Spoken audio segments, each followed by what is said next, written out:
Hello दोस्तों, मैं पीके यादव आपके सामने आज फिर से एक साइंस के बोल्ड नॉलेज के साथ वीडियो शेयर करने जा रहा हूं जो आपको बेहद पसंद आएगी। मैं पसंद नहीं, बेहद पसंद आएगी। और इतनी अच्छी नॉलेज जो आपको शायद कहीं मिल जाए तो अच्छी बात है, क्योंकि हमें भी हिम्मत मिलेगी कि जो काम हम आज कर रहे हैं कहीं और कोई करने में लग चुके थे।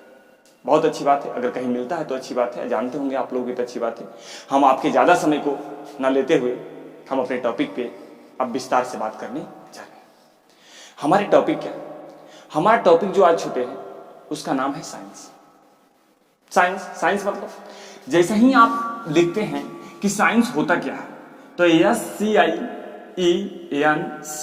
इसी को कहते हैं छोटे साइंस। SCIENCE इसी को कहते हैं साइंस। साइंस का जो हिंदी होता है, इसका हिंदी होता है विज्ञान। इसका हिंदी क्या होता है? विज्ञान। हम आपको दोनों तरीके से समझाना स्टार्ट करेंगे कि आखिर साइंस जो इंग्लिश लिखा गया है, इंग्लिश मीनिंग इसका क्या है, और जो विज्ञान इसका लिखा गया है, विज्ञान का मीनिंग क्या है। अगर इसमें से आप बात क्या क्या करेंगे, पहले तो हम जैसे ही साइंस शब्द उत्पत्ति होती है तो पहले हमें समझना चाहिए कि साइंस होता क्या है। तो मैंने साइंस शब्द की अगर बारे में वर्णन करूं तो साइंस शब्द की छोटे जो उत्पत्ति हुई है वह एक भाषा लैटिन शब्द से हुई है, जिसका मतलब होता है, जिसको कहते हैं साइंटिया। Scientia, SCINTIA, scientia. इसे कभी कभी हिंदी में साइंसिया भी पढ़ा जाता है। क्या पढ़ा जाता है? साइंसिया। इसे कभी कभी हिंदी में साइंसिया भी पढ़ा जाता है। तो मैंने क्या बताया कि विज्ञान जिसे आप कह रहे हैं, ये विज्ञान जिसे आप कह रहे हैं वह उसका इंग्लिश होता है साइंस। और साइंस शब्द की उत्पत्ति कहां से हुई है? साइंटिया एक ग्रीक शब्द है। इस ग्रीक शब्द से, बल्कि ग्रीक शब्द है तो इसका मतलब तो हम नहीं जानते होंगे, हम किस लिए हैं आपको बता रहे हैं अभी तुरंत कि साइंस शब्द की लैटिन वर्ड जो साइंटिया है, इसका मीनिंग क्या होता है। इसका मीनिंग की बात की जाए तो इनका मीनिंग होता है टू नाउ। टू नाउ मतलब जानना। टू नाउ इसका हिंदी अगर कहा जाए तो इसका मतलब होता है जानना। जानना नहीं बाबू, जानना। ठीक है, इसका हिंदी होता है जानना। जानना तो क्या जानना भाई? जानना तो क्या जानना? क्या मैं जानता?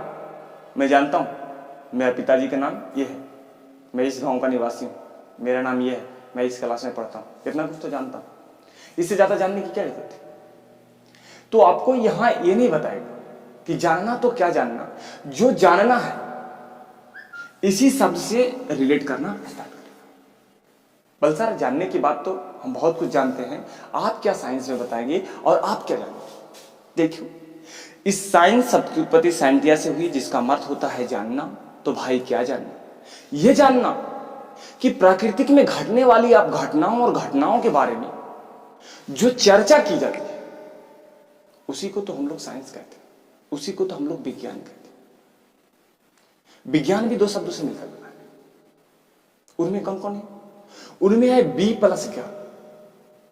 बी मतलब होता है विशेष, अज्ञान मतलब होता है नॉलेज, जिसकी चर्चा हिंदी की तरफ से मैं थोड़ी ही देर में करने वाला हूं। पहले इंग्लिश से आप समझ लीजिए। तो मैंने इंग्लिश से क्या समझा? मैंने इंग्लिश से आपको बता रहा हूं कि इंग्लिश में साइंस कहते हैं। साइंस शब्द की उत्पत्ति साइंटिया शब्द से हुई है, जो एक ग्रीक लेटर है, जिसका अर्थ होता है जानना। तो क्या जानना बाबू? यही जानना कि आखिर हाथ पे मार खाते हैं तो आंख से आंसू क्यों आता है, और जब आंख से आंसू आता है तो फिर इसको समझाने का काम क्यों किया जाता है। आखिर हमें ठेस लगता है तो हम आगे की ओर क्यों गिरते हैं, पीछे क्यों नहीं गिर लेते। गाड़ी जो ब्रेक मारती है ना, तक से आगे मारती, ऐसा क्यों? जब सुबह सुबह उठते हैं ना तो सूरज लाल दिखाई देता है, फिर 10, 11, 12 बजते बजते दोपहर के समय वो लालपान जी होती है, वो लालेपन जो होता है रेड, वो नहीं रह पाता है, वो थोड़ी सी आप देखें तो येलो कलर में बदल जाता है। सर बारिश तो आज भी हो रही थी। ये चमकता है बड़ी कस के और ओकरा से ज्यादा गड़गड़ाता है, जिसको आप क्या कहते हैं, चमकना करे, बिजली का चमकना, बादल का फटना, बादल का गरजना। तो दोनों काम एक ही साथ होती है। जबकि लाइट हम लोग को पहले आ जाता है और तुरंत कान मूंद लेते हैं कि अब आवाज आने वाली है। तो जैसा ही हम लोग को लाइट आता है, चमकता है, जितना जोर से चमकता है उतने कस के दाबते हैं कान को। आखिर कानने के कहा दाबते हैं, आखिर कहां दाबते हैं, मुंह कहा दाबते हैं। यही सब को जानने के लिए आपको विज्ञान का पढ़ना पड़ेगा।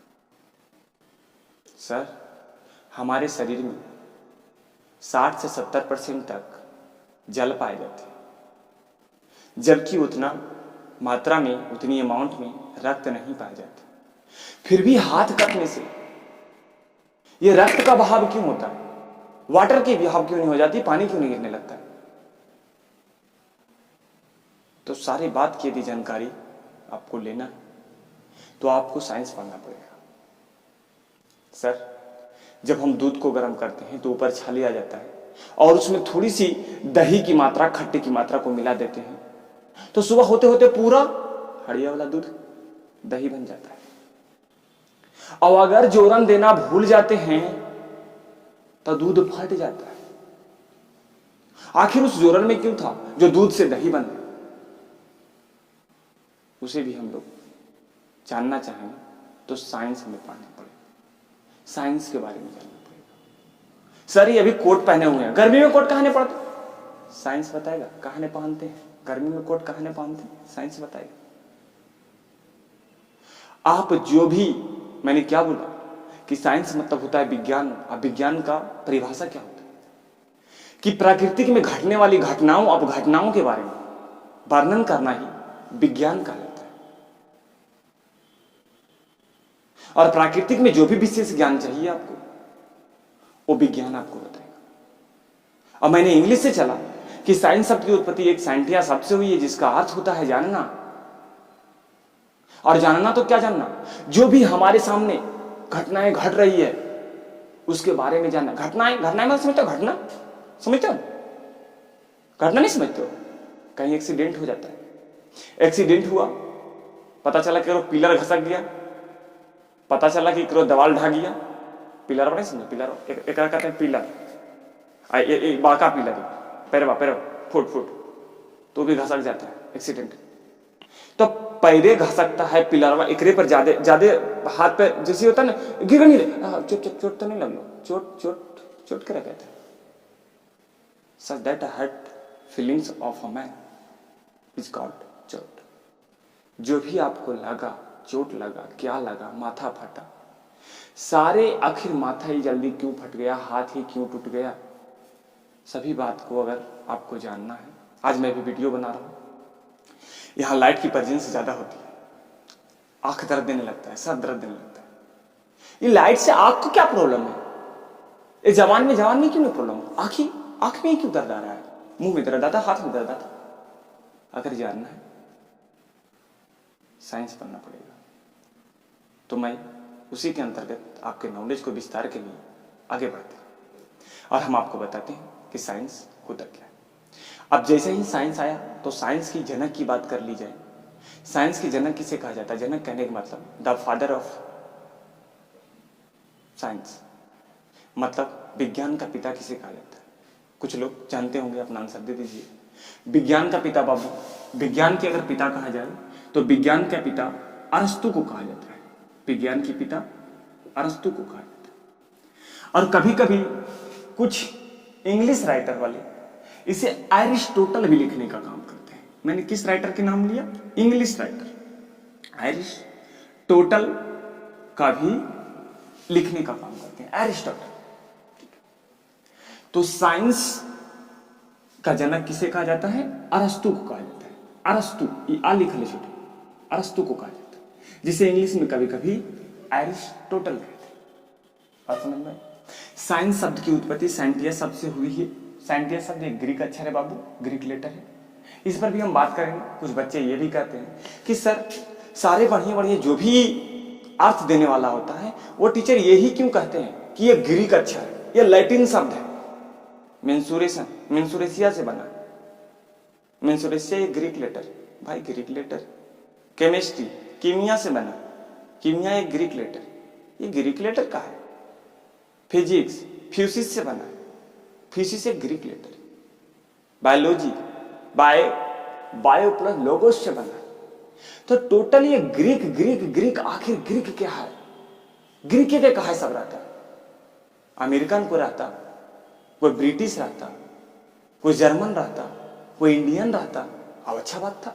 कोई हिंदी लैंग्वेज रहता, उर्दू रहता, फारसी रहता, बंगाली रहता, तेलुगु रहता, तमिल रहता, सब ग्रीके कहा जाते रहता।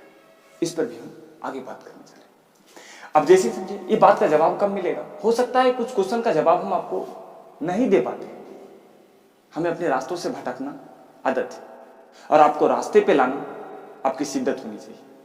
इसलिए बार बार जब वीडियो खत्म हो तो अपना कमेंट में आप एक शुभ विचार जरूर दें कि आपने इतने क्वेश्चन को जनरेट किया था लेकिन इतना जवाब नहीं दे पाए। इसका जवाब आपसे मुझे चाहिए और हम देखें।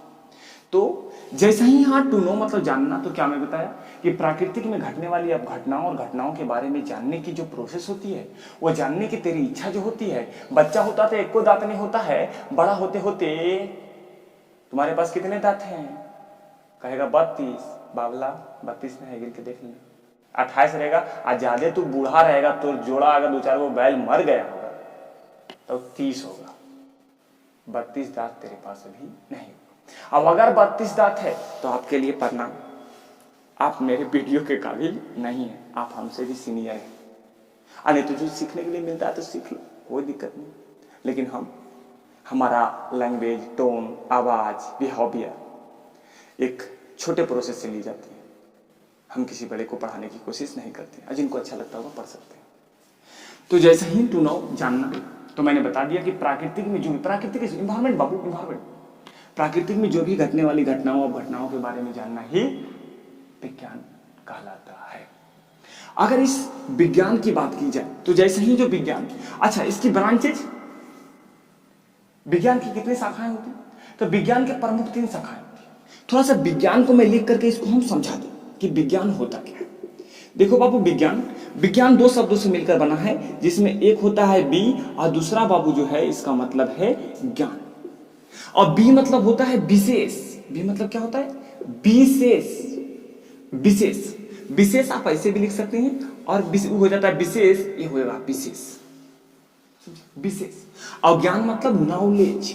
तो जहां भी आपको जो भी नॉलेज चाहिए, वो विशेष नॉलेज जो चाहिए, और अगर आपको पढ़ना है तो आपको विज्ञान पढ़ना पड़ेगा। विशेष नॉलेज आपको विज्ञान ही देने का काम करेगा। समझ में भी बात आई? तो इतनी लेकर के विशेष ज्ञान को हम लोग विज्ञान कहते हैं। विज्ञान की परिभाषा क्या होता है सर? तो विज्ञान की एक सिंपल परिभाषा आप लिखना चाहें तो लिख लें, अदरवाइज हम लिखाने के भी काम करेंगे कि प्राकृतिक में घटने वाली घटनाओं और घटनाओं के बारे में विशेष वर्णन करना या जानना जिस शाखा में की जाती है उसे हम लोग विज्ञान कहते हैं। मतलब विज्ञान किसे कहते हैं? तो प्राकृतिक में घटने वाली अब घटनाओं और घटनाओं के बारे में चर्चा करना, बताना विज्ञान कहलाता है। इनके जनक किसे कहा जाता है? फादर किन्हें कहा जाता है? अरस्तु को कहा जाता है। कभी कभी उन्हें अरिस्टोटल भी कही जाती है, कोई दिक्कत नहीं। ब्रांच बाबू, विज्ञान 3 भागों में बांटा हुआ होता है। विज्ञान कितने भागों में बटा हुआ? 3 भागों। देखो बाबू, विज्ञान 3 भागों में कौन कौन से बटे हैं, इनको मैं थोड़ी सी मिटा करके आपको बताने के काम करते हैं। विज्ञान के 3 प्रमुख जो ब्रांचेज हैं, शाखाएं हैं, उनमें से एक है फिजिक्स, एक है केमिस्ट्री, एक है बायो, और 3 तो हो गए। अब क्या 4-5 बता दें? लेकिन विज्ञान का रिलेशन और सारे सब्जेक्ट से भी होता है, और सारे चैप्टर और शाखाएं से भी होती है। बशर्ते विज्ञान की अगर प्रमुख शाखाएं की बात की जाए तो विज्ञान की प्रमुख शाखाएं जो होती है वो कौन कौन सी होती है? विज्ञान के 3 प्रमुख शाखाएं होते हैं, जिसमें से एक मैं बताया फिजिक्स। फिजिक्स को हिंदी में छोटे भौतिकी कहते हैं, भौतिकी।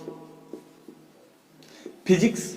एक को बाबू केमिस्ट्री कहते हैं, केमिस्ट्री, जिसको हम लोग बाबू रसायन विज्ञान कहते हैं, या रासायनिक विज्ञान भी इसे कहा जाता है, रसायन विज्ञान कहते हैं। एक छोटे इसी में होता है जिसका नाम है बाबू बायोलॉजी। बायोलॉजी, जिसको हम लोग जीव विज्ञान कहते हैं, जीव विज्ञान कहते हैं। अब हमारी बात विज्ञान की जनक किसे कहा जाता है, ये मैंने बता दिया आपको कि अरस्तु को कहा जाता है, कभी कभी इसे इंग्लिश में एरिस्टोटल लिखने के काम करते हैं। विज्ञान की उत्पत्ति साइंटिया सबसे हुई, जिसका अर्थ होता है जानना, क्या जानना, जो मैंने बात अच्छे से विस्तार किया। अब यहाँ के बाद फिजिक्स, ये भौतिकी विज्ञान, रसायन विज्ञान और जीव विज्ञान, इन तीनों ब्रांचों का बात मैं एक एक करके करने जा रहा हूं। और इतनी शिद्दत और समझदारी और आपके लिए हेल्पफुल वीडियो देंगे हम कि वैसी नॉलेज की जरूरत आपको हर एक कदम टू कदम पर काम देगा। आइए आगे हम बढ़ते हैं और फिजिक्स को थोड़ी हम लोग वर्णन करते हैं। फिजिक्स की वर्णन की जाए तो आप बताइएगा कि फिजिक्स क्या है, भौतिक विज्ञान क्या है, भौतिक विज्ञान किसे कहते हैं। तो देखो, फिजिक्स जैसा ही आप बात करते हो, भौतिक विज्ञान की बात करते हो, तो मैंने अभी बताया था कि फिजिक्स शब्द की उत्पत्ति जी हुई है एक ग्रीक लेटर फ्यूसिस से हुई है, जिसका अर्थ मीनिंग होता है नेचर। नेचर समझते हैं, नेचर मतलब प्राकृतिक, जिसका अर्थ होता है प्राकृतिक। अब ये प्राकृतिक होता है तो इनमें से हम लोग क्या क्या सीखेंगे, हमें क्या क्या सिखाया जाएगा, इसके बारे में विस्तृत चर्चा हम आपके सामने कुछ ही क्षणों में करने जा रहे हैं। मैं इसे थोड़ा यहीं पे हम बताने के काम करते हैं कि फिजिक्स शब्द की, अगर मैंने कहा कि फिजिक्स शब्द की उत्पत्ति कहां से हुई, तो बाबू रे फिजिक्स शब्द की जो उत्पत्ति हुई है वह फ्यूसिस से हुई है। फ्यूसिस से, किससे हुई है, फ्यूसिस से, PHUSIS, फ्यूसिस इसको पढ़ते हैं। इसको क्या पढ़ते हैं, फ्यूसिस, फ्यूसिस। सर फ्यूसिस का मतलब क्या होता है बाबू, फ्यूसिस का जो मतलब होता है वो होता है प्राकृतिक। आप प्राकृतिक कहें तो इंग्लिश में से क्या कह सकते हैं छोटे, नेचर, NATURE, नेटर नहीं पढ़ना छोटे, ऐसे तो फ्यूचर को फुटूरे पढ़ जाएगा, लिख के देखा नहीं, देखो ऐसे लिखते हैं FUTURE, ये होता है फ्यूचर, भविष्य, फुटूरे नहीं पढ़ना। तो ये बउआ फ्यूसिस का मतलब मीनिंग होता है नेचर, और नेचर का हिंदी होता है छोटे प्राकृतिक। ये बात समझ, तो प्राकृतिक के बारे में मैंने पहले ही बताया था कि प्राकृतिक में घटने वाली घटनाओं के बारे में चर्चा करना ही क्या कहलाता है, विज्ञान। और इसी को आगे हम पढ़ाने की कोशिश कर रहे हैं, दिक्कत तो नहीं होनी। अब जैसे ही ये फ्यूसिस मतलब नेचर होता है, तो सर नेचर से आप कैसे बढ़ेगा, मैं किसी भी बात को स्टेप बाय स्टेप रखने की कोशिश करते हैं ताकि बच्चा को अच्छा से अच्छा समझे।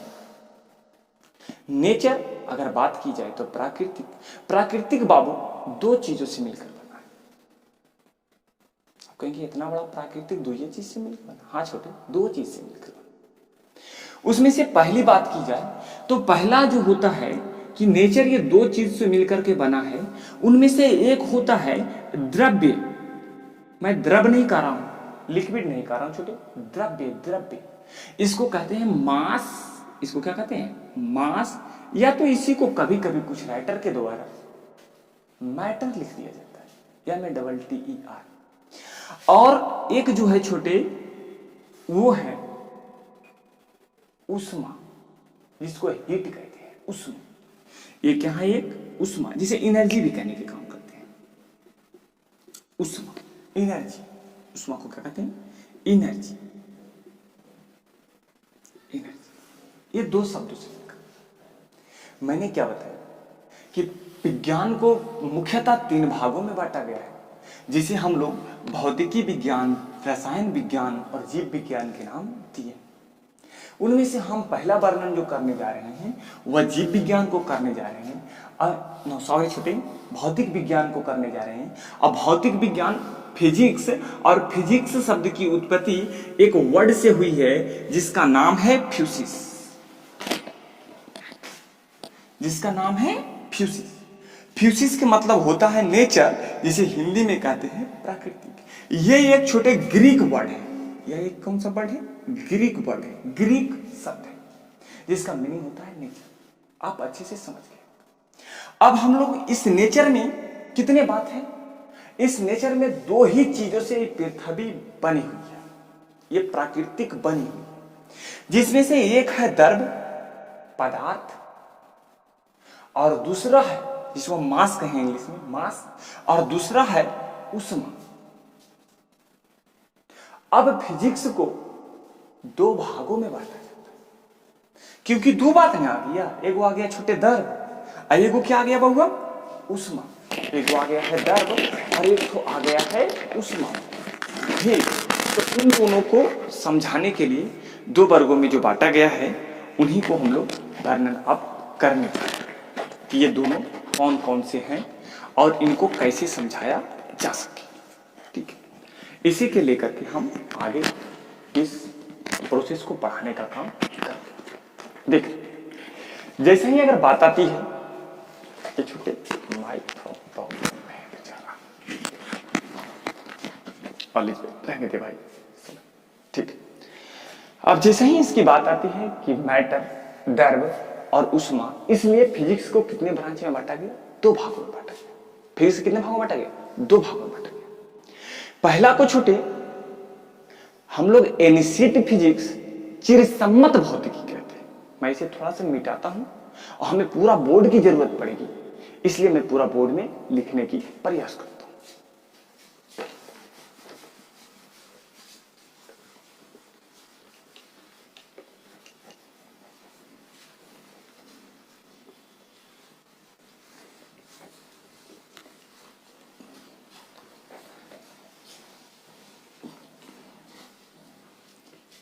देखो छोटे, हम लोग विज्ञान को बांट करके फिजिक्स में चले आए हैं और फिजिक्स को हम लोग बांटने जा रहे हैं। फिजिक्स जिसे हम लोग भौतिक विज्ञान बोले हैं, भौतिक विज्ञान बोले हैं। मैं बता रहा हूं कि भौतिक विज्ञानों को भी दो भागों में बांटा गया है। पहला को हम लोग कहते हैं चिरसम्मत भौतिकी। इसको क्या कहते हैं? चिर सम्मत भौतिकी, चिर सम्मत भौतिकी। और एक को छोटे जो दूसरा है उसको हम लोग कहते हैं आधुनिक भौतिकी, आधुनिक भौतिकी। एक है चिरसम्मत भौतिकी और दूसरा है आधुनिक भौतिकी। इसे इंग्लिश की बात की जाए तो इसे इंग्लिश में छोटे कहते हैं एनिशिएंट फिजिक्स, एनिशिएंट फिजिक्स। और इसको बाबू इंग्लिश में कहते हैं मॉडर्न फिजिक्स, मॉडर्न फिजिक्स। ठीक है छोटे, अब एनिशिएंट फिजिक्स और मॉडर्न फिजिक्स का क्या अभिप्राय है, क्या मीनिंग है, क्या मतलब है, मैं इसे भी समझाने की कोशिश करता हूं। आप लोग पढ़े होंगे आधुनिक इतिहास और एक पढ़े होंगे पुरानी इतिहास, एनिशिएंट हिस्ट्री, एक मॉडर्न हिस्ट्री। हो सकता हो आप लोग 10th क्लास के बच्चे हैं, 11th क्लास के बच्चे हैं, आपको ये बात नहीं पता हो, तो मैं थोड़ी सी चर्चा इसके कर लेता हूं। जो पहले वाली 1900 के पहले वाली जो थी ना, 1900 की पहले वाली हिस्ट्री जो थी उसे हम लोग एनिशिएंट हिस्ट्री के नाम से जानते हैं, पुरानी इतिहास के नाम से जानते हैं। जैसे अकबर, शाहजहां, बहुत सारे जितने भी आए, बाबर, हुमायूं, जितने भी, मान लो यहां मगध की बात की जाए तो उसमें से कौटिल्य किसका नाम था, किसका नाम है? ये बाबा जो सखा मानते थे, चंद्रगुप्त, घनानंद, ये सब तुम्हारी बात टोटल थी ना, वो तुम्हारी बात एनिशिएंट फिजिक्स की थी, पुराने इतिहास की थी। अब आधुनिक इतिहास में हम लोग क्या पढ़ते हैं, जो 1900 के बाद घटना घटी उसे हम लोग आधुनिक इतिहास कहते हैं। इंडिया ने किस प्रकार से स्ट्रगल किया, किस प्रकार से अपनी स्वतंत्रता को हासिल करने के लिए क्या क्या कठिनाइयों को उठाया, कैसे कैसे लड़ा, इसको हम लोग आधुनिक इतिहास के नाम से जानते हैं। उसी प्रकार से दो बात, एक आता है हमारा चिरसम्मत भौतिकी, जस्ट अ मिनट, ज्यादा कुछ नहीं हुआ आलिस भाई, एक है चिरसम्मत भौतिकी सॉरी, और दूसरा है आधुनिक भौतिकी। चिरसम्मत भौतिकी को आप पुरानी भौतिकी के नाम से भी जान सकते हैं। पुरानी भौतिकी सर, इसका जो प्रचलन था बाबू वह 1900 के पहले था। 1900 के पहले वाले भौतिकी को हम लोग चिरसम्मत भौतिकी के नाम से जानते हैं, और 1900 के बाद वाले भौतिकी को, 1900 के बाद वाले भौतिकी को हम लोग आधुनिक भौतिकी के नाम से जानते हैं। आप कहेंगे कि 1900 के बाद का है, 2000 के बाद वाला को कहे नहीं हम लोग आधुनिक भौतिकी कहे, और 2000 के पहले वाले भौतिकी को कहे नहीं हम लोग पुरानी भौतिकी कहे। 1900 में क्या रखा, 1800 के बाद का नहीं कहें, 1600 के बाद वाला को कहे नहीं कहें। तो इसलिए बात समझिएगा, थोड़ा बढ़िया से समझिए। इसका कहना है, चिरसम्मत भौतिकी कहता था कि इसमें दो बातें हैं। कौन कौन दो बातें हैं? चिरसम्मत भौतिकी मतलब पुरानी भौतिकी का कहना था कि द्रव्य जो मास होता है, जिसे आप मैटर कहते हैं, मास या मैटर कहते हैं, और जो ऊष्मा होती है जिसे आप लोग एनर्जी कहते हैं, ये दोनों अलग अलग बातें हैं। ये दोनों आपस में अलग अलग बातें हैं। पुरानी भौतिकी कहती थी कि द्रव्य अलग चीज है और ऊष्मा अलग चीज है। नहीं समझ में आ रहा है? पुरानी जमाने के लोग कहते थे बेटा अलग चीज है और बेटी अलग चीज है। जितना बेटा को मानेंगे उतना बेटी को नहीं मानेंगे, जितना बेटा को पढ़ाएंगे उतना बेटी को नहीं पढ़ाएंगे। लेकिन आधुनिक युग में बेटा बेटी एक समान, शिक्षा लो और लो ज्ञान। आज किसी दोनों में कोई डिफरेंस नहीं रहा, दोनों अनही डिफरेंस आना चाहिए। इसीलिए आज का थ्योरी भी हम इसी पे आधारित रहे। तो पुरानका लोगन के क्या कहना था? ये कहना था बउआ कि द्रव्य अलग चीज है, मास द्रव्य अलग चीज है और ऊष्मा अलग चीज है। लेकिन नयिका के की कहना था कि बेटी बेटा एक समान, चला लेते हैं सर्व शिक्षा अभियान। तो बउआ इसमें जो कहा गया कि द्रव्य और एनर्जी कुछ न है, दोनों एक ही चीज है। हम कहिएगा तो द्रव्य को, मास को एनर्जी में चेंज कर देंगे और एनर्जी को कहिएगा तो मास में चेंज कर देंगे। मतलब मास कन्वर्टेड इनटू एनर्जी और also energy is converted into मास। मतलब कि मास को एनर्जी में, एनर्जी को मास में बदला जा सकता है। बल हमारा क्वेश्चन था सर कि 1900 ही क्यों? क्योंकि बाबू ये बदलने का जो परंपरा आई, ये बदलने की परंपरा 1905 ईस्वी में एल्बर्ट आइंस्टीन के एक सापेक्षिकता के सिद्धांत के द्वारा सफल हो पाया। जो E बराबर mc स्क्वायर, जो फार्मूला विश्व की, दुनिया की सबसे बड़ी फार्मूला जो आई, उसी के सुविधा से हम लोग मास को एनर्जी में और एनर्जी को मास में कन्वर्ट कर पाए। जो फार्मूला कब आया? 1905 ईस्वी। किसने दिया? तो दिया एल्बर्ट आइंस्टीन ने। कौन? एल्बर्ट आइंस्टीन ने। ये बात समझ में आई? इसीलिए 1900 के बाद वाले फिजिक्स को हम लोग आधुनिक भौतिकी, मॉडर्न फिजिक्स, और 1900 के पहले वाले फिजिक्स को हम लोग चिरसम्मत भौतिकी, पुरानी भौतिकी के नाम से जानते हैं।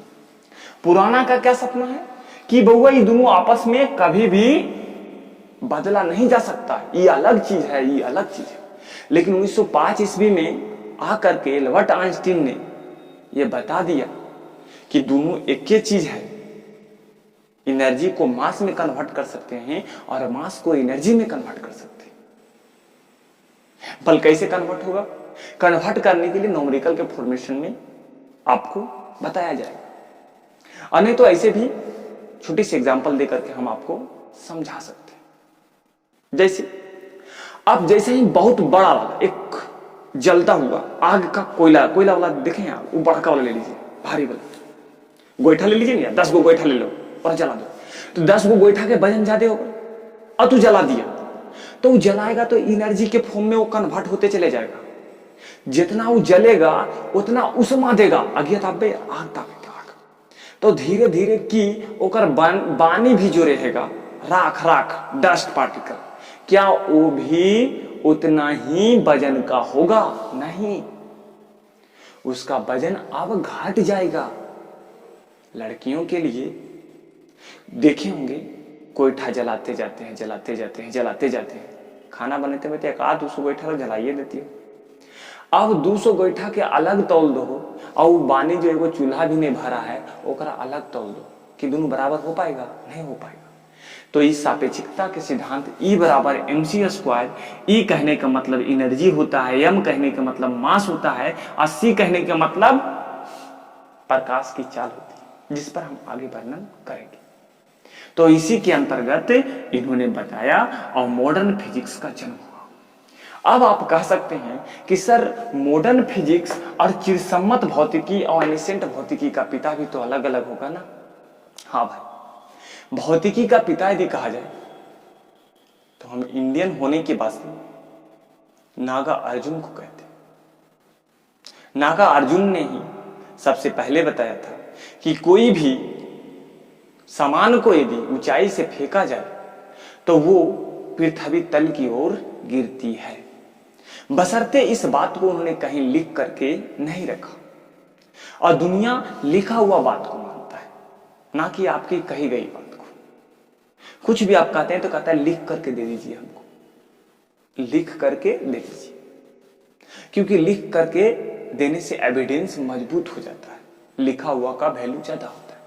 तो नागा अर्जुन ने लिखने का काम नहीं, सिर्फ बोलने के काम किए थे, और इन्होंने इस बात को प्रूफ भी किए थे।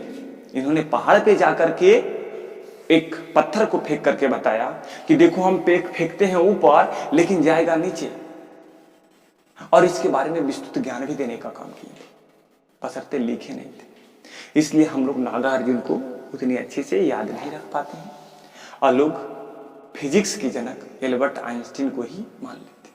बशर्ते मैं आपकी ज्ञान के लिए बता दूं कि फिजिक्स के अभी भी 2 जनक को आप सीना तान करके नाम ले सकते हैं। पुरानी जनक की बात की जाए तो ये पुरानी भौतिकी का जनक न्यूटन को कहा जाता है। न्यूटन को, सर आइजक न्यूटन, इनके बारे में जानते होंगे आप लोग, नहीं जानते तो एक बारे में और अच्छे से बता दिया जाएगा, इनके बारे में और अच्छा से, कहाँ इनका जन्म हुआ, कब इनका जन्म हुआ, इन्होंने क्या क्या दिया, कैसे, ये सब। तो ये सर आइजक, इनका पूरा नाम है सर आइजक न्यूटन। तो पुरानी भौतिकी का पिता या जनक किसे कहा जाता है? सर आइजक न्यूटन को कहा जाता है। जबकि आधुनिक भौतिकी का जनक किसे कहा जाता है? तो एल्बर्ट आइंस्टीन को कहा जाता है। एल्बर्ट आइंस्टीन को कहा जाता है। एल्बर्ट आइंस्टीन को किसको कहा जाता है?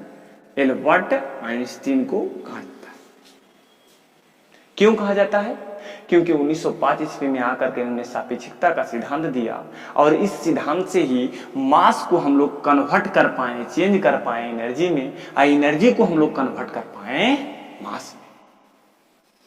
तो आप लोग क्या क्या अभी तक जान चुके हैं? मैं फिर से रिकॉल कर दूं। मैंने शुरू में बताया कि विज्ञान का मतलब होता है विशेष ज्ञान। जो साइंस है इंग्लिश इसको साइंस कहते हैं। साइंस शब्द की उत्पत्ति साइंटिया शब्द से हुई है, जिसका अर्थ होता है जानना।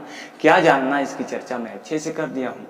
और जैसा ही विज्ञान की जनक की बात की जाए तो अरस्तु को कहा जाता है, जबकि इसे इंग्लिश में कभी कभी एरिस्टोटल भी लिखा जाता है। यहाँ तक कहानी खत्म। विज्ञान की 3 प्रमुख शाखाएं होती है, जिनमें से हमने भौतिकी विज्ञान, रसायन विज्ञान और जीव विज्ञान के बारे में चर्चा की।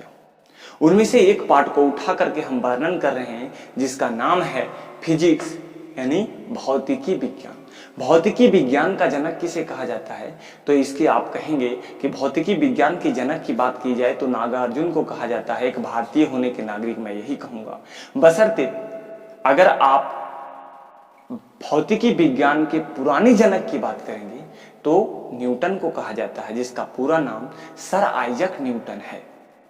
और आधुनिक पिता कहा जाए कि भौतिकी विज्ञान की आधुनिक पिता, तो एल्बर्ट आइंस्टीन को कहा जाता है। आधुनिक और पुराने में क्या अंतर है, इसके बारे में हमने वर्णन को अच्छे से कर दिया कि 1900 के बाद वाले भौतिकी को हम लोग आधुनिक भौतिकी कहें, और 1900 के पहले वाले भौतिकी को हम लोग पुरानी भौतिकी या चिरसम्मत भौतिकी के नाम दी। कोई दिक्कत? इसी को ट्रेडिशनल फिजिक्स के नाम से भी जाना जाता है, परंपरागत भौतिकी, ट्रेडिशनल फिजिक्स। ओके, फिर हमने बताया कि चिरसम्मत भौतिकी का पिता न्यूटन, जिसका पूरा नाम सर आइजक न्यूटन है, और इन्होंने आधुनिक भौतिकी का पिता एल्बर्ट आइंस्टीन को कहा जाता है। सर, ये पुरानी भौतिकी में हमें क्या पढ़ना पड़ता है और ये नई भौतिकी में हमें क्या पढ़ना पड़ता है, थोड़ी सी इसके बारे में मैं चर्चा कर दूं, फिर ये क्लास को हम विराम देते हैं। तो हम लोग चर्चा करना स्टार्ट करते हैं ये इसके बारे में, चिरसम्मत भौतिकी के बारे में। देखिए, इसे मिटा करके हम बताना स्टार्ट करते हैं। दोनों में डिफरेंस आपको समझ में आया होगा कि चिरसम्मत भौतिकी कहता है कि मास अलग चीज है और एनर्जी अलग चीज है, लेकिन इसको झुठला दिया एल्बर्ट आइंस्टीन 1905 ईस्वी में आकर के, और बता दिया कि mass is converted into energy और also vice versa, energy is converted into mass. कौन से फार्मूला पर? E बराबर mc स्क्वायर के फार्मूला से। अब हम लोग क्या सीखने जा रहे हैं? अब हम लोग सीखने जा रहे हैं कि चिरसम्मत भौतिकी के अंतर्गत हम लोग क्या क्या पढ़ेंगे और आधुनिक भौतिकी के अंतर्गत हम लोग क्या क्या पढ़ेंगे। ठीक है, अब यहां पर इसको यहां पे हम लिख देते हैं Albert Einstein. Albert Einstein, Albert Einstein. ठीक, अब यहां के बाद चिरसम्मत भौतिकी की अगर शाखाएं की बात की जाए तो इनमें सबसे पहला चैप्टर जो पढ़ना है, वो पहला अध्याय का नाम है यांत्रिकी। यांत्रिकी, जिसको कहते हैं इंग्लिश में मैकेनिक्स।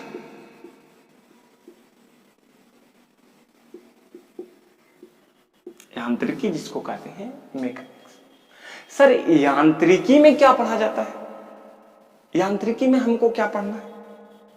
तो यांत्रिकी में जो आप पढ़ते हैं कि गति किसे कहते हैं, जब कोई पिंड समय के अनुसार, पिंड मतलब वस्तु, जब कोई वस्तु समय के अनुसार अपने स्थिति में परिवर्तन करता है, अपने स्थान में परिवर्तन करता है, तो उसे हम लोग गति में मानते हैं। और जब कोई वस्तु अपने स्थान में समय के अनुसार परिवर्तन नहीं करता है तो हम उसे विरामावस्था में मानते हैं। तो इसमें आप पढ़ेंगे यांत्रिकी में कि क्या होता है गति और कैसे कैसे गति को मापते हैं, उसके उपकरण के बारे में। जैसे स्पीड को मापने के लिए किसका प्रयोग करते हैं, दूरी को मापने के लिए किसका प्रयोग करते हैं, तापमान को मापने के लिए किसका प्रयोग करते हैं, जहाज को मापने के लिए किसका प्रयोग करते हैं, दौड़ते हैं जो मैराथन, उसकी चाल पता करने के लिए, प्रकाश की चाल को माप करने के लिए किसका प्रयोग करते हैं? हृदय धड़कन को मापने के लिए किसका प्रयोग करते हैं? रक्त संचरण को मापने के लिए किसका प्रयोग करते हैं? विभिन्न प्रकार के उपकरणों के बारे में चर्चा जो की जाती है वही हमारा गति और उनके उपकरण इंस्ट्रूमेंट के बारे में चर्चा की जाती है। यह मैकेनिक्स एक चैप्टर है, यांत्रिकी एक चैप्टर है। इसी में आप पढ़ते थे छोटे लेवल से भौतिक राशि क्या होती है, उसी में आप पढ़ते हैं व्युत्पन्न राशि क्या होता है, मूल राशि क्या होता है, इस सब के बारे में जो आप 7 मूल राशि के बारे में पढ़ेंगे वह इसी से चैप्टर स्टार्ट होता है। सर दूसरा चैप्टर की बात की जाए, दूसरी चैप्टर में छोटे जो होता है उसको हम लोग इंग्लिश में लाइट कहते हैं, लाइट, और हिंदी में बाबू प्रकाशिकी कहते हैं। ऑप्टिक्स भी कोई लिखता है, प्रकाश,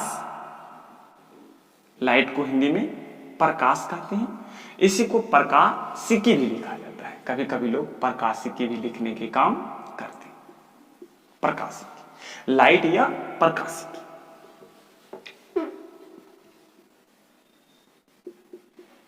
प्रकाशिकी, ठीक है, लाइट या प्रकाशिकी। लाइट में हम क्या पढ़ेंगे सर? लाइट में हमें क्या क्या पढ़ने को मिलेगा? लाइट में बाबू आप बहुत कुछ तो पढ़ चुके हैं, प्रकाश का अपवर्तन, प्रकाश का विवर्तन, प्रकाश के नियम।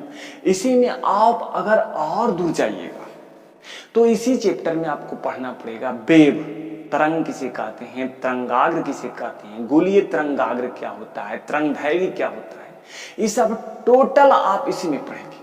प्रकाशीय यंत्र क्या होता है, ऑप्टिकल फाइबर क्या होते हैं, विभिन्न प्रकार के लेंस, दर्पण इत्यादि के बारे में जो पढ़ते हैं वो हम लोग प्रकाश में ही पढ़ते हैं, जिसे ऑप्टिक्स कहा जाता है, लाइट कहा जाता है।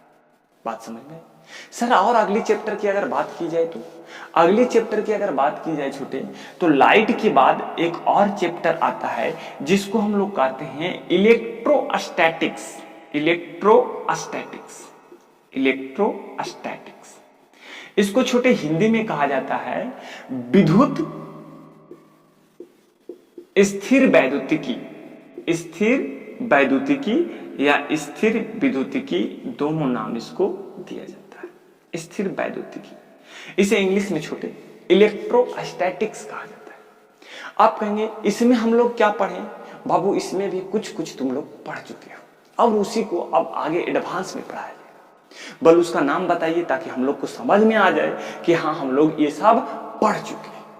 तो इसकी बात अगर की जाए तो इसमें आप पढ़ते हैं आवेश, आवेश का प्रवाह, करंट, करंट में विद्युत धारा, अल्टरनेटिंग करंट, विद्युत धारा के प्रकार, विभिन्न प्रकार के बातों को इसमें आप पढ़ने की काम करते हैं। विद्युत धारा क्या होता है, विद्युत क्या होता है, आवेश क्या होते हैं, विभव क्या होते हैं, विभवांतर क्या होते हैं, करंट कैसे फॉलो करता है, करंट कैसे कैसे जाता है, करंट को कैसे मापते हैं, करंट कहाँ जाता है, करंटों को जोड़ता है कैसे, निकालते हैं कैसे, कितना करंट हमारे रूम में लग रहा है, कितना हमारे इन्वर्टर में लग रहा है, कितना हमारा फोन में लग रहा है, कितना हमारा पंखा में लग रहा है, कितना हमारा मोटर चलाने में लग रहा है। इस टोटल को आप जो बात करेंगे इसी चैप्टर में आप करने जा रहे हैं।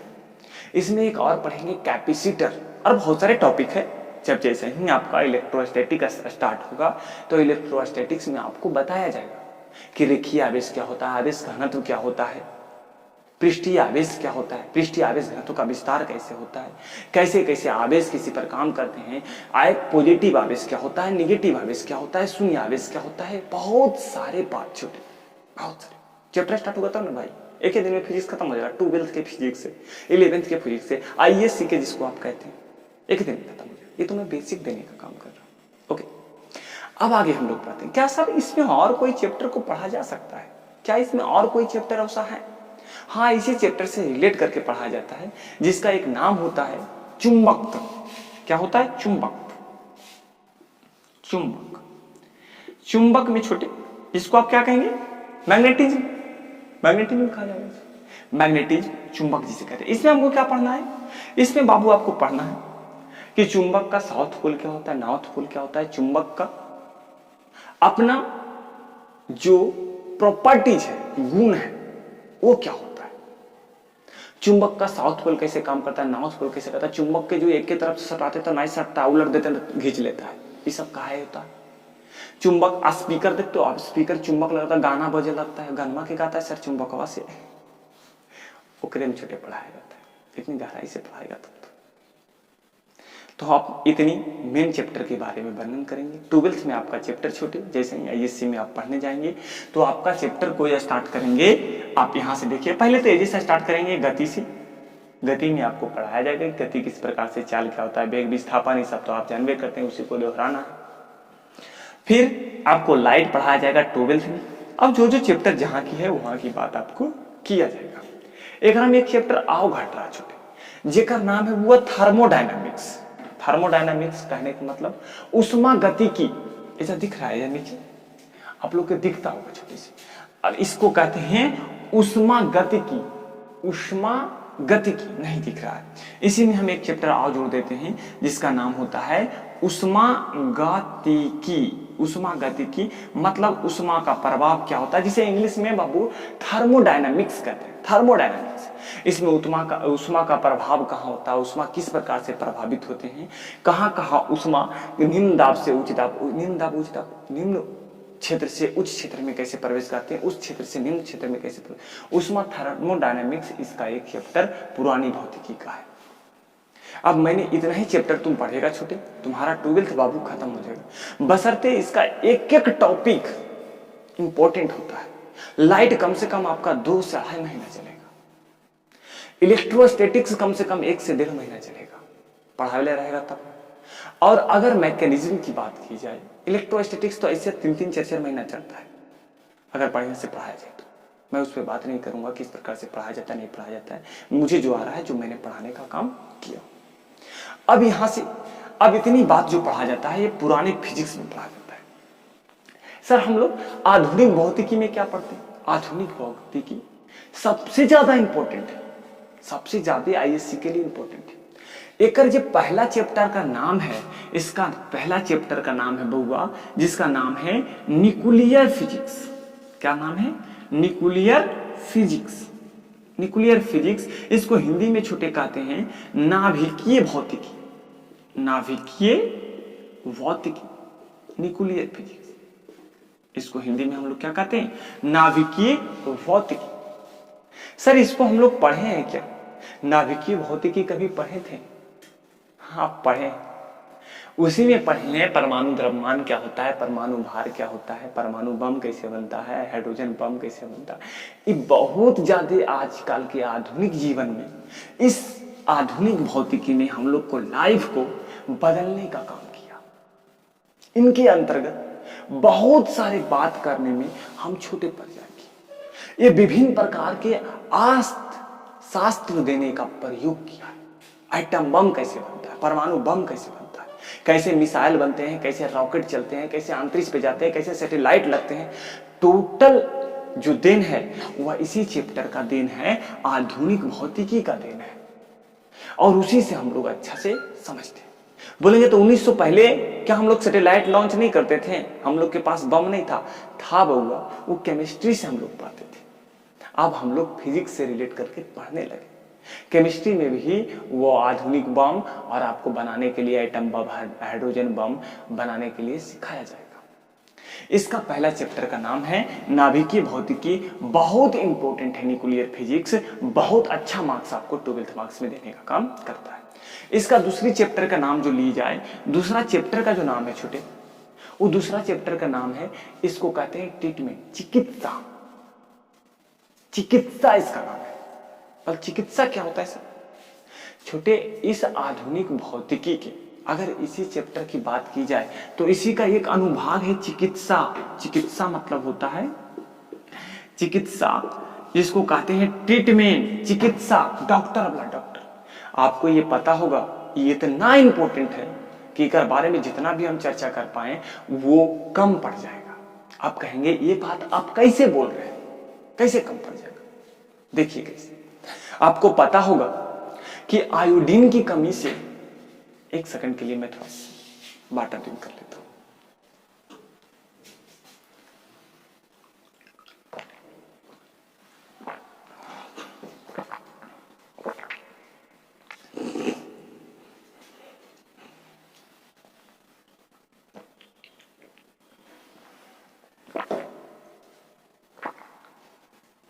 इसकी इंपॉर्टेंस को समझा जाए कि आखिर न्यूक्लियर फिजिक्स हम लोग को लिए इतना आवश्यक क्यों है, इतना अति आवश्यक क्यों है।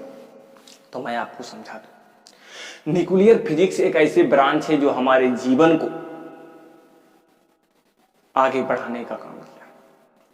आप सोचे होंगे एक चिकित्सा मतलब डॉक्टरी, और डॉक्टरी में आपको पता होगा कि आयोडीन की कमी से जब हमारे खान पान भोजन से आयोडीन की उतनी आपूर्ति नहीं हो पाती है तो हमें एक रोग हो जाता है जिसको हम लोग ग्वाइटर, घेंघा कहते हैं। वह घेंघा रोग में गले की थायराइड ग्रंथि बढ़ करके बड़े हो जाते हैं। उसके उपचार के लिए हम लोग आयोडीन 131 काम में लेते हैं। तो आयोडीन 131 का जो काम होता है, आयोडीन 131 ये कैसे बना? न्यूक्लियर फिजिक्स से बना, जिसका उपचार के लिए, किसका उपचार के लिए किया जाता है? घेंघा रोग के उपचार के लिए किया जाता है, जिसे इंग्लिश में छोटे ग्वाइटर कहते हैं बाबू। इसे इंग्लिश में ग्वाइटर कहते हैं, घेंघा कहते हैं, गलकंठ कहते हैं, जिसमें थायराइड ग्रंथि बढ़ करके गले के आकार के आपके गांव घर में भी कुछ व्यक्तियों देखने के मिल जाएंगे जिसमें ये घेंघा रोग होता है, वो ग्वाइटर हो जाता है, थोड़ा फूल जाता है।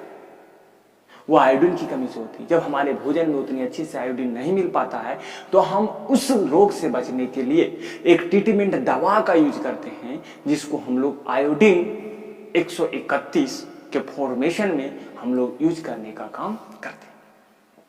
अब इसी में दूसरा अगर बात की जाए, ये इतना इंपॉर्टेंट की बात है कि सोडियम 24 का प्रयोग रक्त संचरण के जांच के लिए किया जाता है। जब हमारा एक्सीडेंट हो जाता है, कहीं हम गिर जाते हैं, कुछ हो जाता है, चोट लग जाता है, तो हमारा रक्त का क्लॉटिंग हो जाता है, रक्त का थक्का जम जाता है। जब हम गिरे, माथा, सर, दिमाग, हाथ, पैर कट जाए तो रक्त का थक्का जमना अच्छा बात है। लेकिन जब चोट लगने के बाद अगर रक्त का थक्का नहीं जम रहा है तो भी दिक्कत है। और अगर रक्त का थक्का किसी कारणवश आपके हाथ के अंदर नस में, रुधिर सप्लाई में, वेनस में अगर जम जाता है तो पोलियो मार देगा, पोलियो हो जाएगा, लकवा का शिकायत हो जाएगा। अगर हार्ट में जाम हो गया, हार्ट अटैक कर जाएगा, माइंड में जाम हो गया तो आप कोमा में चले जाएंगे। अगर चोट लगने से माइंड में ब्लड का अगर क्लॉटिंग बन गया, थक्का बन गया तो आप कोमा में चले जाएंगे। और इस सब को प्रयोग को जांचने के लिए, समझने के लिए, समझाने के लिए कि कहां कहां जमा है, सोडियम 24 का प्रयोग करते हैं।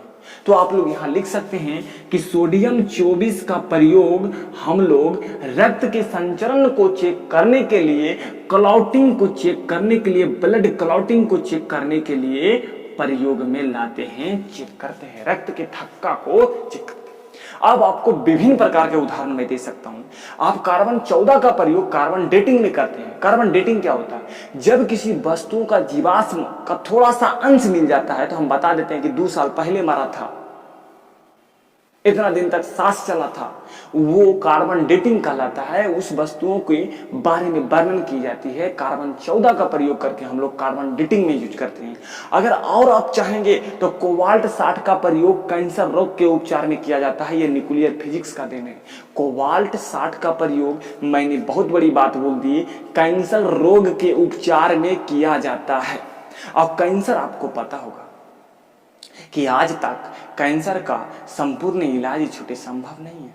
सब आप लोग भी सुने होंगे कि कैंसर के रोग में उस अंग को काट के बाहर निकाल दिया जाता है, जबकि घाव के रोग में उसे साफ करके ठीक किया जाता है। क्या कैंसर को ठीक किया जाता है? नहीं छोटे। तो कैंसर के रोग में उसे बचाने के लिए, उसके उपचार के लिए, उसके ट्रीटमेंट के लिए कोबाल्ट 60 का प्रयोग किया जाता है। ये बहुत बड़ी ज्ञान वाली बात है, ये सब लिख लीजिएगा कि कोबाल्ट 60 का प्रयोग हम लोग कैंसर के उपचार में करते हैं। कोबाल्ट 60 का प्रयोग हम लोग कैंसर के उपचार में करते हैं। आप ये भी सुने होंगे कि आयरन की कमी से एनीमिया हो जाती है। जब हमें आयरन की कमी की अनुभूति होती है, आयरन की कमी, आयरन हमारे भोजन से, खान पान से नहीं मिल पाता है, तो आप देखे होंगे कि आयरन की गोलियां आपको दी जाती है। तो ये सब न्यूक्लियर फिजिक्स का देन है। इसका सबसे दूसरा पॉइंट बहुत महत्वपूर्ण है, जिसका नाम है इलेक्ट्रॉनिक्स। आधुनिक भौतिकी का एक और चैप्टर का नाम है जिसका बहुत ज्यादा इंपॉर्टेंट है, उसका नाम है इलेक्ट्रॉनिक्स। इलेक्ट्रॉनिक्स क्या होता है छोटे, मैं थोड़ी शब्दों में समझा दूं, ऐसे तो तेरी बोर्ड भर चुकी है, अब इसे मैं क्या समझाऊं। हल्का से इधर हम इरेज करते हैं और इरेज करने के बाद इलेक्ट्रॉनिक के बारे में हम समझाना स्टार्ट करते हैं कि इलेक्ट्रॉनिक हमारे जीवन में कितनी महत्वपूर्ण थे।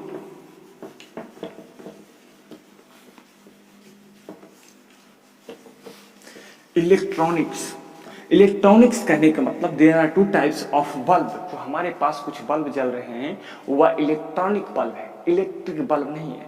इलेक्ट्रॉनिक और इलेक्ट्रिक में क्या डिफरेंस होता है, जिस बल्ब में फिलामेंट लगा होता है उसे हम लोग इलेक्ट्रिक बल्ब कहते हैं, और जिसमें फिलामेंट नहीं सर्किट लगा होता है, किट लगा होता है, उसको हम लोग इलेक्ट्रॉनिक बल्ब कहते हैं। इलेक्ट्रॉनिक बल्ब जो आपके घर में CFL जलता हो, इसकी कितनी इंपॉर्टेंस है मैं जस्ट अ सेकेंड आपको बताने की कोशिश करता हूं। आधुनिक भौतिकी का एक अगला चैप्टर जो था उसका नाम क्या था, इलेक्ट्रॉनिक्स के बारे में थोड़ा समझ लीजिए। इलेक्ट्रॉनिक्स इतनी इंपॉर्टेंट है कि लगभग 2000 के करीब हमारे लाइफ में सिलौट का आगमन हुआ। सिलौट के आगमन हुआ। सिलौट क्या होता है भाई, मोबाइल। उस वक्त का मोबाइल सैमसंग, नोकिया, 1600 मॉडल, मेट्रोला, पटक भी दो कुछ नहीं होगा। और आज की मोबाइल और उस दिन की मोबाइल में बहुत बड़ी डिफरेंस आ गया। ये इलेक्ट्रॉनिक से दिन है। दिन पर दिन, हर एक दिन मोबाइल में कुछ न कुछ मॉडिफिकेशन किया जा रहा है। आज हमारा मोबाइल, हमारा यानी मतलब खाली मेरा नहीं, छोटे सभी के एक अभिन्न अंग बन चुका है, एक अभिन्न अंग बन चुका है। आज एकरा नहीं लगता है वो अपन मोबाइल 2 महीना के छोड़ के लिए देख लो, अभिन्न अंग बन चुका है। और आज की मोबाइल और 2000 नोकिया, सैमसंग, मोटरोला के मोबाइल में आसमान जमीन के फर्क है। दिन पर दिन इलेक्ट्रॉनिक्स की दुनिया में और हम लोग अगले अग्रिम कदम को सोचकर बढ़ाने की काम कर रहे हैं। ये बात आपको समझ में आती है। इसके एक और इंपॉर्टेंस इलेक्ट्रॉनिक्स के जो हम लोग यूज करते हैं, पहले दादाजी के द्वारा जो यूज किए जाने वाला बल्ब था, वो बल्ब में बउआ, वो बल्ब में 250 वाट के होता था, 100 वाट के होता था, 110 वाट के होता था, जो हमारा इलेक्ट्रिक बिजली बिल बहुत ज्यादा बढ़ा देता था। और इलेक्ट्रॉनिक्स की दुनिया में मॉडर्न फिजिक्स ने ऐसे ऐसे बल्ब का खोज कर दिया, ऐसे LED बल्ब आ गए हैं कि सिंपल 7 वाट, 6 वाट, 0 वाट कहता है छोटे, 0 वाट का बल्ब नहीं रहता है, 6 वाट, 7 वाट का रहता है, 9 वाट। इस प्रकार की छोटे छोटे बढ़िए एकदम कृत्रिम जो हमारे आंखों के लिए अनुकूल होते हैं वैसे बल्ब का आविष्कार हो गया। 4 साल 5 साल की गारंटी भी होती है और वहां पे हम लोग को बहुत सुख और सुविधाओं के पालन करने की अनुभूति हो चुकी है। तो पहले की दुनिया आज की दुनिया में बहुत बड़ा डिफरेंस है। कंप्यूटर के दिन है, कंप्यूटर इतने इलेक्ट्रॉनिक्स फैल गया है, सब हमारा मॉडर्न फिजिक्स का दिन है। तो मॉडर्न फिजिक्स हमने टोटल बातों को वर्णन किया, वीडियो भी ये बहुत लंबी हो चुकी है, लेकिन हाँ ये वीडियो जो देख लिया समझ जाओ वो बहुत बड़ी काम किया, बहुत बड़ा नॉलेज को गेन किया। क्योंकि घर तो सबको बनाना आता है, घर का बेस कहां से तैयार करना है, कितना मटेरियल अंदर में डालना है कि कितना ऊंचाई तक जाए, ये हर कोई नहीं जानता है, जो मैंने 1 घंटा के अंतराल में आपको देने का काम किया। ऐसी वीडियो आपको कहीं भी नहीं मिलेगी और ये नॉलेज भी। आज के लिए मैं चाह रहा हूं कि एक बार फिर से दोहरा दूं, उसके बाद इस बात को हमने विराम दे देते हैं। मैंने शुरू में क्या समझाया, मैं पढ़ाने के लिए आज का छोटा शॉर्ट वीडियो लेके आए रहे थे जिसका मतलब था विज्ञान, कि विज्ञान हम पढ़ाने जा रहे हैं। विज्ञान को साइंस कहते हैं। साइंस शब्द की उत्पत्ति साइंटिया शब्द से हुई है। एक साइंटिया एक ग्रीक शब्द है जिसका अर्थ होता है टू नो, जानना। जानना तो क्या जानना, किसी भी चीज के बारे में विशेष जानना, वो हमारा विज्ञान कहलाता है। और यदि ऑफलाइन बैच रहे तो और अच्छे से 1.5 घंटे 2 घंटे, ये तो एक ही दिन में हम 3 दिन का क्लास आपको प्रोवाइड करते हैं। आप अच्छे से इसे देखिए। एक एक घंटा का वीडियो 4 दिन 5 दिन के लिए, ऐसा नॉलेज भी नहीं मिलेगा आपको। अब इसमें से थोड़ा टोटल वीडियो को आप घुमाने की काम कीजिएगा, देख लीजिएगा। आज के लिए मैं थोड़ा सा फील कर रहा हूँ टायर्ड, सो मुझे जाने की अनुमति चाहिए। आज के लिए छुट्टी इतना ही। जय हिंद। मैं मिलता हूँ अगली क्लास में भाई। जब तक के लिए अपना ख्याल रखें।